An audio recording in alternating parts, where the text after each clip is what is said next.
guys, welcome back to Cozy Woman Podcast. My name is Chantal, Mama of the girls. What's up? Welcome back. It's Monday. It's another Monday. And I got another myth. Welcome. We are here and we are discussing myth number 13. You see the title. It says, telling your kids you love them is not important. Is it important? And this is a lie. Showing, telling, saying, and being a consistent example of love is what our kids need. Period. Boys and girls. I think a lot of kids are getting labeled with behavior issues when they're just truly dealing with trauma and a lot of adult stress that should never be on top of kids' backs when they're supposed to be learning and playing and getting to know who they are. So if you think about it, if a kid is not around a lot of peace or love or care, then they're going to act out automatically. All kids don't grow up in loving, peaceful environments, and we have to understand that. And we also need patience. Teachers need patience. Authority figures need patience with kids, okay?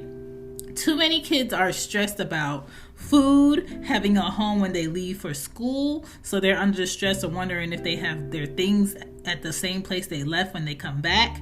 Not being enough in school, that's another struggle. Or not being able to concentrate, that's another struggle. Taking care of a younger sibling when they are young themselves, that's a struggle. Telling a child that you love them and showing them is essential to building their trust, confidence, and healthy self-esteem. Because there is also negative self-esteem where, people hype you up to act in a negative way. So healthy self-esteem is very important. What and where they start to understand unconditional love should always be with their parents, because that is a reflection of who they are, or their grandparents, or another family member that is actually related to them. But sometimes a lot of kids are raised by adopted parents, or they're in the system, but they have to have some type of level of loving care to also give other people loving care and compassion. And kids learn better when they feel comfortable and loved. And that's what I'm going to talk about today is myth number 13. Welcome to Cozy Woman Podcast. Get comfortable. And I got a treat for y'all. I'm going to tell you.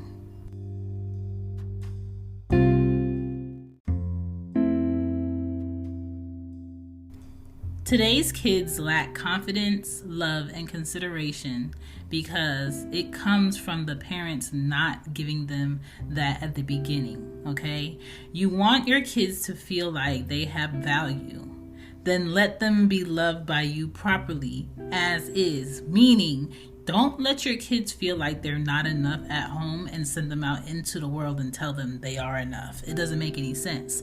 Teach them to be comfortable being themselves. Teach them to be okay not being like someone else. Encourage them to try to do their best, and give them the proper motivation that they can grow with, tools and resources to help them create their own opportunities for themselves outside of the house, at school, on the playground.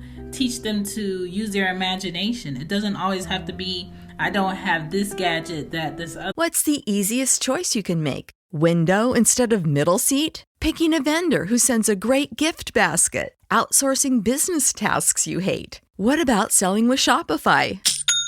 Whether you're selling a little or a lot, Shopify helps you do your thing, however you cha-ching. Shopify is the global commerce platform that helps you sell at every stage of your business. From the launch your online shop stage to the first real-life store stage, all the way to the did we just hit 1 million orders stage. Shopify's there to help you grow. Whether you're selling scented soap or offering outdoor outfits, Shopify helps you sell. Wherever and whatever you're selling, Shopify's got you covered. Sign up for a $1 per month trial period at shopify.com/try. Go to shopify.com/try now to grow your business, no matter what stage you're in. Shopify.com/try. The person has, so I'm not going to have a lot of friends, or that person's house is better than my house, so I guess they're better than me. It doesn't mean that. You have to help your child figure out what their character is, what they're good at, and observe that and tell them what you like about it. And that's going to encourage them. Telling your kids that you love them makes them feel like you are a safe place. Okay? That's why you have to tell your kids that you love them. A solid foundation for them can be the best thing for them. All right? So they can be their full selves, not half, not a little bit of themselves, not hiding themselves, not being too shy. For me, I was shy outside of my house, but once we hit the stoop, once we open that first porch door, you're in my territory. You're in my territory. Welcome to the territory. You know what I'm saying? I'm comfy in my house. The basement, the first floor, the stairs, the 4 rooms at the top. I'm going to tell you every nook and cranny of every closet because I explored my house. Make your kids feel comfortable at home. Okay? A solid foundation is what they need, and it starts with a certain type of love that you're supposed to give your kids at home. Good, healthy love is patient. You have to be patient. Even if you were a quick learner when you were young, mom or dad, you have to be patient with these kids. Understanding that kids are not perfect, but they can be taught properly is key. For me, I tell my girls that I love them randomly on purpose because I think expected I love yous don't hit the same. Like saying I love you because you're leaving or getting off the phone, I feel like it's kind of corny because it's too dry and it sounds like say this now-ish. And I don't like things that are forced. I don't like feelings that are forced. I don't like do this now because everybody else does it. That is forced. I had an old relationship where he said I love you to his mom and his sister when he got off the phone with them, and I thought it was sweet, but after a while it was kind of like, are you saying it because you feel like maybe this is the last time you'll be able to say it, or are you saying it because it has become a habit for you? I never asked him, but I just feel like yes, he was showing affection and he cared, but at the same time saying I love you in a repetitive way, even with me, it felt very chorey, like I have to do this or I need to do this. But it was kind of like, does it hit the person the same? You know? And it's just one of those things where you just have to know your person. Like, you must say this now because if you don't say this now, I'm going to feel a type of way. I come out and I try to make sure that my I love yous have purpose behind them. I back them up. So when I tell my children I love you, I might point out what about them that I love? What about them that I admire? Right? What about your child do you love? And you tell them what you were thinking about when you said I love you. And it builds a conversation. It also helps your child to be able to explain themselves in their work, or to their teacher, or to their peers. It teaches them how to express themselves when you go into detail about what you like. Because I don't know if you've helped your child with their work. Anya's in 2nd grade, and when she's doing like 5 sentences and she's writing them out, they get into a habit of starting the sentence the same way that they did already, or saying I love birds, and then the second sentence is I love birds because they're in different colors. But the third sentence, they're running out of ways to explain why they love birds.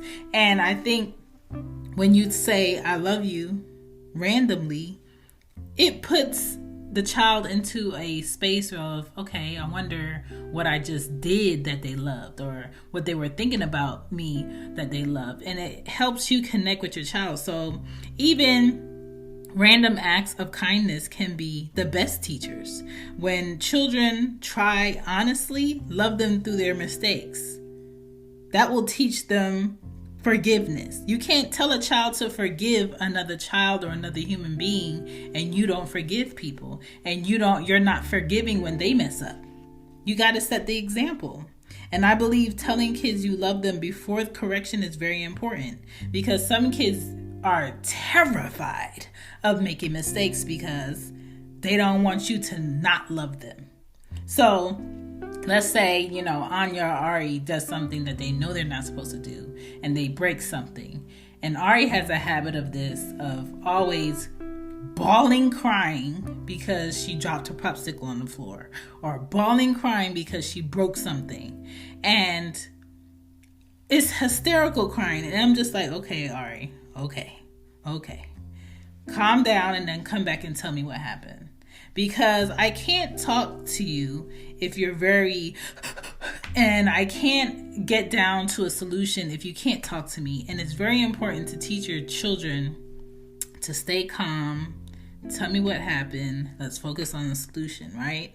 And even if they're wrong, tell them that you love them before you correct them, because it automatically lets kids calm down and feel like you're not going to terrorize them because they did something wrong. And it automatically, helps kids feel like they're loved. But most of the time, kids are not crying because they're hurt that they did something wrong. They're crying because they don't want to disappoint you. And I think it's very important to, hey, are you out there trying to start your own podcast? You don't know where to start. You don't know how to organize it. You're not sure of what your flow should be. You have a name, but you don't really know what are the key things you want to push out there. You want to make sure you tap all the areas, whether it's with guests or whether you have details about how you want to close the show or start the show. You want to format what season you're in, all of those little things that you want to know when you're starting your podcast. Cool, because the best thing about podcasts is there is no rules. But I do have a handy dandy journal just for new podcast starters. It's a starter, think of it like a starter workbook journal for people who are starting their podcast and finding their flow and their niche in podcasting, because there's millions of podcasts now. Everybody's starting one, but it's the ones that stay consistent and see it through. Cozy Womb Podcast is on its 15th season. I started it in 2018, and when I started, I knew nothing really of how I wanted this to go, how far I wanted it to go. You would really think I would run out of information, but I haven't, because I created a format for me. What's the easiest choice you can make? Window instead of middle seat? Picking a vendor who sends a great gift basket? Outsourcing business tasks you hate? What about selling with Shopify? Whether you're selling a little or a lot, Shopify helps you do your thing, however you cha-ching. Shopify is the global commerce platform that helps you sell at every stage of your business. From the launch your online shop stage to the first real-life store stage, all the way to the did we just hit 1 million orders stage. Shopify's there to help you grow. Whether you're selling scented soap or offering outdoor outfits, Shopify helps you sell. Wherever and whatever you're selling, Shopify's got you covered. Sign up for a $1 per month trial period at shopify.com/try. Go to shopify.com/try now to grow your business, no matter what stage you're in. Shopify.com/try. To always develop a new focus each season. So I want to help you too. Go to lulu.com, LULU.com, put in the THEE podcast journal. Okay, you're going to see a book of mine pop up. I just did it for you guys, and you can purchase that book right off of Lulu, send directly to your home, and start writing, start creating, and get on your podcast today. All right, now back to the show. Here we go. Back to the show. Back to the show. Explain to them calmly the wrong and the correction. Not to embarrass them, but to show them next time, do this to avoid that. You got to be calm to get calm. If you're mad and you're yelling, you're going to get irate, right? And we don't want more defensive kids than we have already. We don't want defensive kids that are wrong.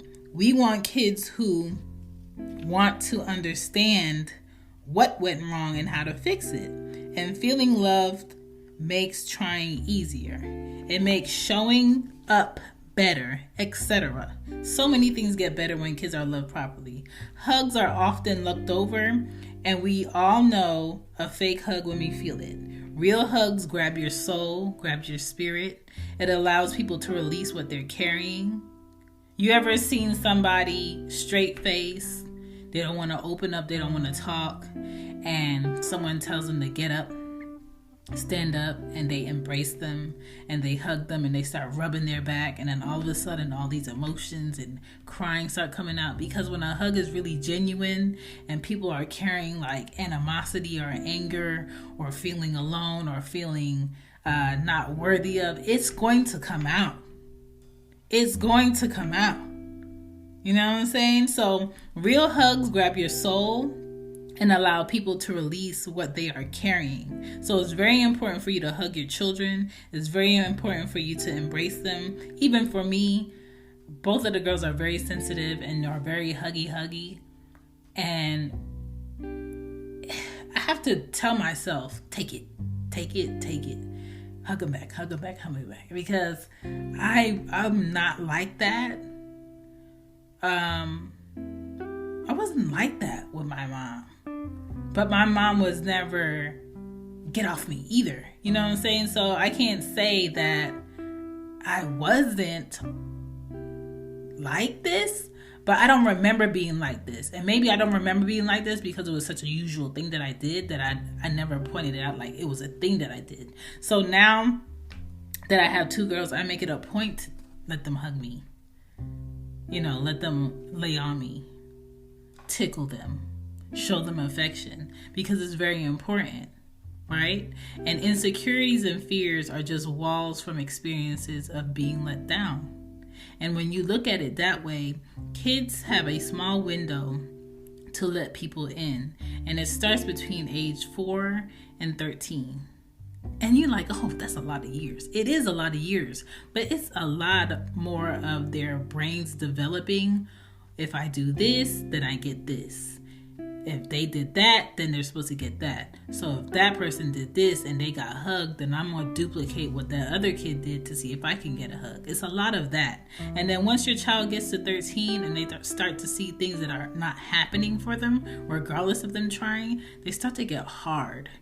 They start to build these walls where they don't want hugs and they don't want kisses and they don't want thank yous and they don't want people being polite to them. They're very raw and they're very direct and they're very aggressive because when you visit Arizona, time is measured in moments, not minutes.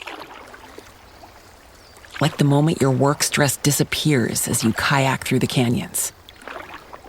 Or the moment you discover the life-changing effects of prickly pear chocolate. But nothing beats the moment you see the Grand Canyon for the very first time. Visit a new state of mind. Learn more at hereyouareaz.com. The times when they wanted to be open and be embraced, nobody was there to embrace them. The times that they wanted somebody to say good job or encourage them, nobody was right there.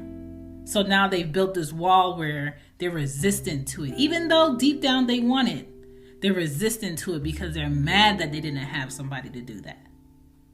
They're upset that they didn't feel worthy enough to have that like other kids had it. So between ages 4 and 13, that's a pivotal, life-shaping age range of character, faith, examples, and a lot more. So love doesn't just go away.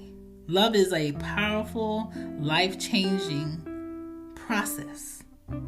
And if you love kids correctly, and you tell them that you love them, and you show them that you love them, and you show them that you love them through their mistakes, and their trip-ups, and them learning, and them discovering themselves, that love is going to grow forever, and it's going to rub off on other people.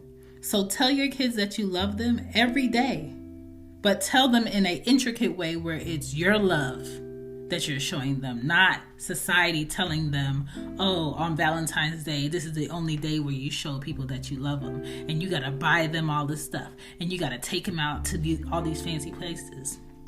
No, you can tell somebody that you love them any day of the day.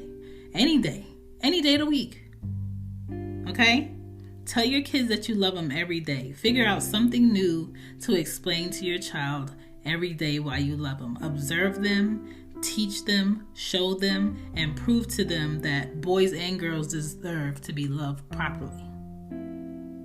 Hug on them. Make them feel welcomed in their home. Don't call it your house. Like today, we were going to Bed Bath & Beyond to return something. And Anya was like in the backseat. She was like, so after you go in here, can we go to the Barnes & Noble near your house? And I was just like, why you said near my house? Like, that's not your house too. And she was like, well, you know what I mean, like near our house. And I was like, okay, that's correct. Because we live with each other. So whatever's going on in my home is also going on in your home. And I want her to understand that just because I'm the adult in my house and I pay bills does not mean this is not your home. And a lot of kids feel like this is their house. I just happen to be here, and I don't want that to be her mindset, because if kids don't feel like they have a home and a foundation to respect, they're not going to respect it. So with that mindset, they're going to be in here and be like, oh, this is not my house. I don't have to clean that up. This is her house, so she could clean that up, or she could pick that up. I just go to school and I just have clothes here and I just have a bed here and this is just where I sleep. So you don't want them to think that. So it's very important to use our instead of yours. But yeah, hug on your kids, make them feel welcome, greet them, respect them, because they're going to turn around and show you respect. Because the more they see it, the more they will do it. And that is why you need to love on your kids and tell them that you love them every day in a different way. Every day. Explain to them, tell them randomly. Don't make it just something, you know what I'm saying? Make it with some oomph, okay? Thank you for listening to Cozy Womb Podcast. Don't forget to check out the Cozy Womb shop on Teespring. And again, if you're a new podcaster, check out my podcast journal, The Podcast Journal, on lulu.com. I will check you guys again on Monday. Peace.